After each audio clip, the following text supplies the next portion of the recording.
Hey, what's going on, everybody? Welcome back to the channel. I'm here at Crypto Nation. Just going to do a quick update here on the um, the altcoin daily. The title's called "Is Crypto in Trouble? Bitcoin Insider Reveals What's Next." Okay. Um, and also, before we get started, please subscribe, hit the like button, post notifications, support the channel. PayPal, Cash App is in the description. Also, get the channel membership, $3 a month. It's worthwhile. Get a chance to see my portfolio, and I share with you guys low cap gems. Hey, let's get right onto it. This title is called "Is Crypto in Trouble? Bitcoin Insider Reveals." All right, let's get to it. At these levels, with the Bitcoin ETF launch and Bitcoin halving behind us, is there a cap on how big Bitcoin can grow? Not to mention crypto at large. Breaking news! Grayscale just withdrew their Futures Ethereum ETF application. What is going on with the SEC going after Kraken, Coinbase, Uniswap, MetaMask, now Robinhood? We need some real answers. Alex Thorn, an insider, Galaxy Digital's head of research, just revealed what's next for this industry. Listen closely. We're joined now by Alex Thorn, Galaxy Digital Head of Research. Alex, we were talking with Kavita a little bit earlier about the uncertainties that are created by the regulatory environment, and curious from your perspective on limitations here. You know, stable coins are the closest thing to real money, I guess. But what about everything else being built on these chains? Yeah. Hey, Shanali. Hey, Tim. Great to be back. It's a great question. There's a lot of stuff being built. I think DeFi is still a huge sector inside crypto that has a lot of regulatory uncertainty and a lot of opportunity. I think if you look at where the SEC has been very focused in the US, it's primarily around questions of whether you've issued tokens that they think are unregistered securities or whether you're facilitating the trading of tokens they think are unregistered securities. So effectively acting what they say as an unregistered national securities exchange. This is a huge question for DeFi. I would say most of the inquiries and Wells notices and enforcements that have been brought by the Securities and Exchange Commission don't really touch the Bitcoin world. And so that, I think, uncertainty about the regulatory standing of Ethereum and its applications has contributed to Bitcoin's outperformance during this bull run. Gary Gensler and the SEC has created a chilling effect on the crypto industry in the US. It's hard to tell how much of your focus today is on the stock market writ large versus the world of crypto and trying to figure out the future of Ethereum and other things. How do you see it? Well, I see it this way. We oversee a $110 trillion capital market. About half of that's the stock market, half, as you might know, is the bond markets and other markets. Crypto is a small piece of our overall markets, but it's an outsized piece of the scams and frauds and problems in our markets. Without prejudging any one token, much of this field. T-Mobile savings, take one. Guys, focus. Here's the line. At T-Mobile, you get tons of field is non-compliant with the protections of our securities laws. And with that, we're seeing things I never thought we'd see. Grayscale withdrawing their Futures Ethereum ETF. This has confused even the experts. Because you remember, it was the Bitcoin Futures ETF approval that was pivotal in allowing the spot Bitcoin ETFs to get approved. So why would Grayscale do this? In my mind, might as well make the SEC write up an approval or denial for an Ethereum Futures ETF and go from there? Maybe the SEC spoke with Grayscale about this? Make sure you subscribe. This is a developing story. We keep you updated on everything crypto on a daily basis. Subscribe. So I guess Bitcoin's safe, but the rest of the crypto industry might not be safe? Here, Alex Thorn explains how there is much more Bitcoin ETF demand set to come. How do you think about how this all impacts kind of projects moving forward? If we're thinking about all the uncertainty in the industry, you're saying Bitcoin is kind of exempt right now from a lot of that uncertainty. Does that just create more money flowing into Bitcoin?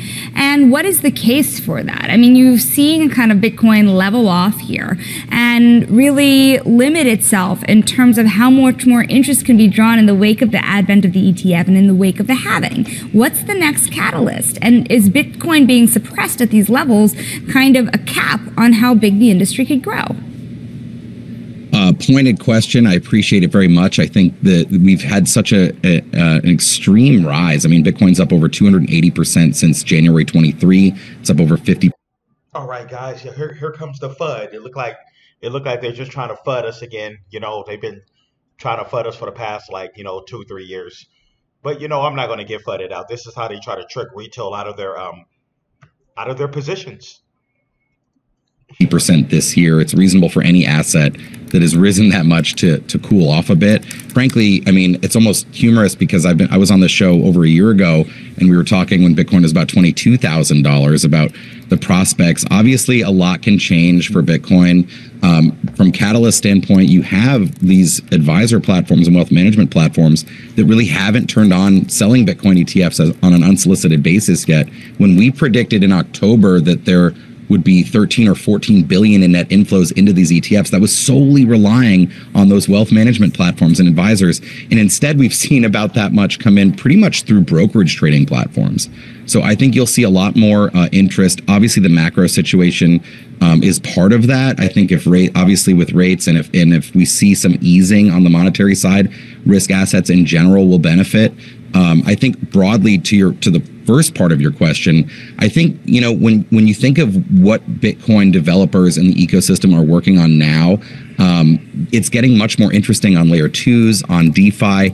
I think that could drive more interest in the sort of Bitcoin investment case beyond simply Bitcoin as digital gold or a scarce, non-sovereign monetary asset. But I think that core case remains very strong. I would say it is stifling, to the prior guest's point, some builders and investment in the U.S. That being said, in Q1, I think over $2.5 billion was invested by venture capitalists into 600 plus crypto-related deals. The vast majority, the vast plurality of both deals and dollars invested in companies founded and headquartered in the United States. So the U.S. is still the leader. Policymakers just need to be wary that they don't stifle what could be major innovation for the future. Alex, what about the recent flows into the ETFs? What are they telling you about the direction moving forward? I would say that obviously we saw significant outflows over the prior 2 weeks as Bitcoin dipped below 60,000. I don't personally believe that the outflows necessarily caused the dip. I think if you look at the flows versus the daily float on Bitcoin, they're still not really the majority at all.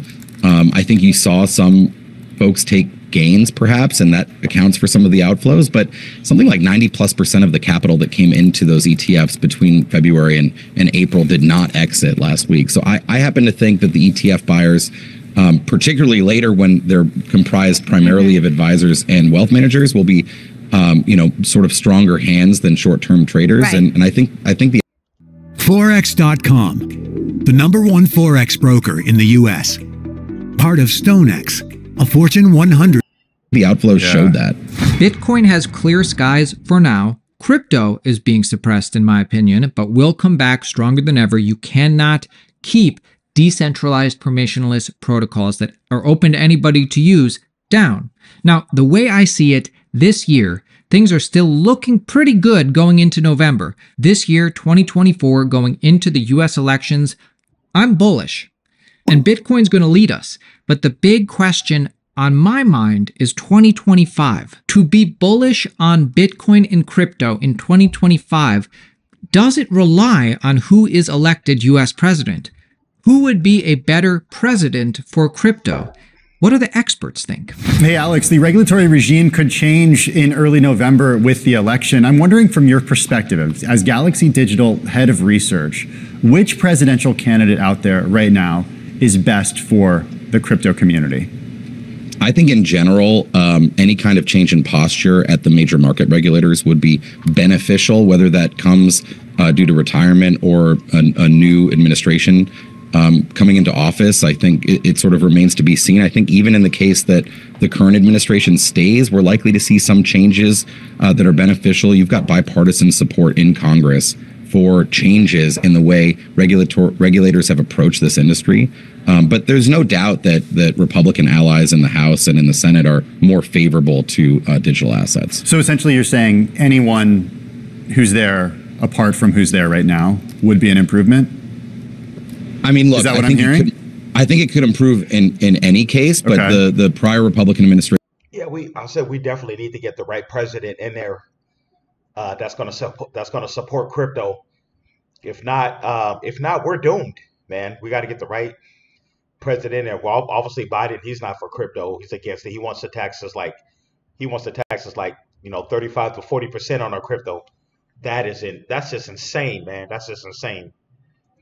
Was more amenable, and I think now you've seen, whether it's from candidates for the Republican nomination, independent candidates, there's a swath of candidates across the sort of whole ecosystem, even Democratic challenger, that are more favorable to digital assets than the current administration. Welcome to Karate Combat 45! Welcome to Dubai!